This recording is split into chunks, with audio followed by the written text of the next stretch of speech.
is Elliott Serrano and Jose Melendez coming to you from Streamwood, Illinois, here in the bunker. Actually, it's my office, and we're here today because we're taping on a different day than on a day that Jose's working, so we were unable to use Dreamland as our... Well, we weren't unable to, so we could have done it, but we would have to have waited later until after they closed, and we actually got jump on stuff and this up earlier today. Yeah, it's better off, and actually it's nicer to be able to do tapings earlier when we're actually not all worn out like we can be on other days. Any case, we are now at the part that you folks love to call Last Rants. And Last Rants is when Jose and I kind of discuss, either review some of the stuff that we've talked about in these segments, talk about something that we've talked about in the past, or go on to something new. And I did want to first thank all of you out there for the birthday wishes. A lot of folks were very kind. I was actually surprised about how many people did that. Yeah. Why would you give a shit about that? To answer your questions, I am 42. Oh, I was 42. Way off. Yeah, you're off. 42. Not my 60s. I said early 60s. Early 60s, but yeah. I was close. I just turned 42, which is... Well, you're an old soul. I'm an old soul, as they say. I'm telling you, I don't know why they don't do more of that stem cell stuff, because that's what's been keeping me young. I've just been eating baby embryos, like Christopher Reeve in South Park. Right. So that's what keeps me young, really. And so thank all of you for those, and also thanks to all of you who kind of were sympathetic to the whole "should we say shit about DC?" You know. Oh, well, yeah. You know, there were a lot of commenters saying that we are entitled to our opinions, and again, I was just saying a lot of that. We're kind of joking. You know, we're not going to really we're not going to compromise our opinions. Or maybe I would. I know you won't. I might. But it's just, again, me trying to acknowledge that I, at least in my point of view, I don't summarily dismiss other folks' opinions like some folks do. And I just don't. I guess maybe it's because I'm too much of an enabler. I like to avoid conflict. I'm passive aggressive in that way. I want people to like me. I want people to like me. You're doing it wrong then. In any case, so beyond that, I was wrong on a couple things. I'm gonna also say that. Paul W.S. Anderson did not direct G.I. Joe. It was Steven Summers. Yeah, I thought that sounded wrong. I goofed that up. I was also wrong on Wolverine tanking, because actually people are still going to see that movie. I don't know why. They're going to see it. And we discussed... not me. I ended up discussing this with another friend of mine who's really into comics. You don't have any other friends. Well, Liar. I have one... Okay, an associate. Someone... Oh, associate. Okay, that sounds better. Okay. It's a homeless guy that I talked to on the way back and forth from the office. We're hopefully going to get him in here one day to do this videotaping with us. Well, yeah. Kind of stinks, though. He does smell. You know who's going to see the movie now? Non-comic book readers. They're the ones who are going to see it. All the comic book geeks have seen it and are either happy about it or hate it. Fine. But it's those non-comic book readers that are going to see it. That's why the movie is still making money. I mean, it made $24 million the following weekend. Yeah, which is pretty good.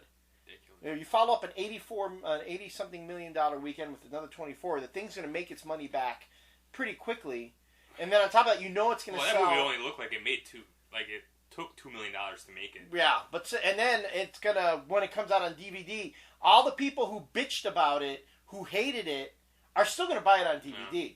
Yeah. Sorry guys, you're going to do that. You're going to buy it on DVD. Even if you claim that you hated it, you're going to buy it. And all those folks who refuse to see it on at the theater are going to see it on DVD. They're going to say, well, okay. I will never see that movie again. No, but they are. I mean, it's a reality. I mean, that's why they, X3 still made money.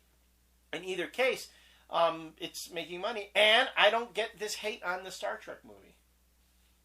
We've actually had some comments on our boards about people who just hate the fact that it's an alternate reality, and they didn't let that it pissed all over the Gene Roddenberry vision. But at the core, though, it's still Star Trek. Though I think that as long as in spirit you keep you keep what the show was about. What Gene Roddenberry created. As long as you keep that spirit in the movies, I can't see how that's shitting on it. But whatever. And for folks who said that my objections to the Nero character, the motivations was weak. Well, I saw it again for the second time last night with a couple of friends who didn't see it, and it still stuck out to me that Nero was very underdeveloped, and he just wasn't a cool enough bad guy for me.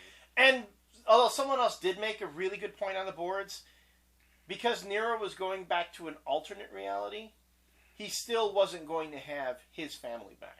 Right. It wasn't. It was impossible for him because it was like 125 years in the past, so he would never know and all that. So I was like, okay, so he has truly lost his family. He really has lost everything. And he's kind of lost his mind after 25 years of waiting around for Spock. He's kind of... Yeah. So, I'm just... Again, it's like the old, you really can't please everyone. No matter if something is universally liked, you're always going to have the folks who hate it. So that's what the Bendis fans feel like when they look at our videos. These bastards don't know. It was... Oh, we know. We fucking know. Again, that's just some... I just found that to be very interesting. Very interesting. It just proves, first in the case of the Wolverine movie, you need people other than comic book readers to go see your movies for them to be successful. Mm-hmm. And the Wolverine movie is succeeding because non-comic book readers are going to see it. In the case of Star Trek, it just proved you can't tailor something specifically for a particular fan base and expect it to be successful. J.J. Abrams could have tried to make an extension of the Star Trek universe. He gave us Ultimate Star Trek, which another commenter which is kind of what it is. I mean, that series needed a serious fucking reboot. It really did. And, if this is what it takes to make it enjoyable again, I mean, a lot of you might say, well, it's always been enjoyable to me. And, what? I was never a fan of the original show. I like Next Generation. I really like Deep Space Nine. I tolerated Voyager, and I just couldn't get into Enterprise. I tried, but I just couldn't. And it just the series just needed new blood to come in, and I think that the movie set out to do, or did what it set out to do, which was just reinvigorate the franchise. And I'm excited about Star Trek again. Yeah, and I think a lot of folks, and again, they made that movie to introduce more people to Star Trek. Because what are you hearing more and more? Folks who are not fans of Star Trek have gone into this to see this movie. They enjoyed it. They want to see more. Mm-hmm. So you can't just tailor. You can't make the story just for a particular fan base. You need more of a mainstream or a widespread audience to get it to succeed. Mm-hmm. So that's, I guess, the proof. The proof of what we needed to see. I mean, and this movie is going to make a lot more than Watchmen. Yes. And for what it's worth, not that Watchmen was any less of a movie. Or not as it just wasn't as easily accessible. Exactly. So.